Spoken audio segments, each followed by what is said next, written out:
ఒక సైంటిస్ట్ కొన్ని ఎలుకలను పడేసాడు ఒక బకెట్, మునిగిపోతున్నాయి, బయటికి ఎగరలేక 15 నిమిషాల్లో చనిపోయి. అదే సైంటిస్ట్ ఏం చేశాడంటే ఈసారి ఒక 3 ఎలుకలు పడేసి మునిగిపోతున్నాయి, బాబు చనిపోతున్నాడు, 10 నిమిషాలు ఉంచాడు, ఇంకో 5 నిమిషాలు చనిపోతాయి. ఆ 3టిని కూడా బయటికి తీసాడు, వాటికి కొంచెం వేడి గాలి తగిలేలా చేసి ఆ చనిపోయేలా చేసి ఒక రొట్టె ముక్కలు ఇచ్చాడు, చక్కగా తిన్నాయి.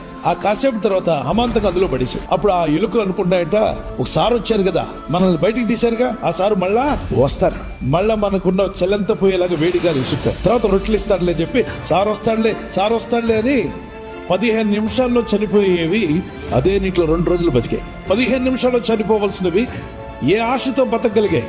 నిరీక్షణతో. మరి ముందున్నవి 15 నిమిషాల్లో చనిపోయి, అప్పుడు ఏం లేదు, వాటికి నిరీక్షణ లేదు. ఇక మా బతుకులు అయిపోయి, మా జీవితాలు ఇంతే, ఇక మేము నశించిపోతున్నాం, మాకు సాయం చేసేవాడు లేడు, ఈ ప్రపంచంలో మేము మా బ్రతుకులు ముగించేస్తున్నాం అని చెప్పి సమస్యలు చూసుకొని, శోధనలు చూసి, శ్రమలు చూసి, కష్టాలు చూసి, ఇబ్బందులు చూసి, కొన్ని నష్టాలు చూసి మునిగిపోయేవారుగా ఉండకండి. తప్పక దేవుడు ఉన్నాడు, నా కష్టాలను విడిపిస్తాడు, నా బాధలను విడిపిస్తాడు, నాకు నిరీక్షణ ఇచ్చే దేవుడు ఉన్నాడు.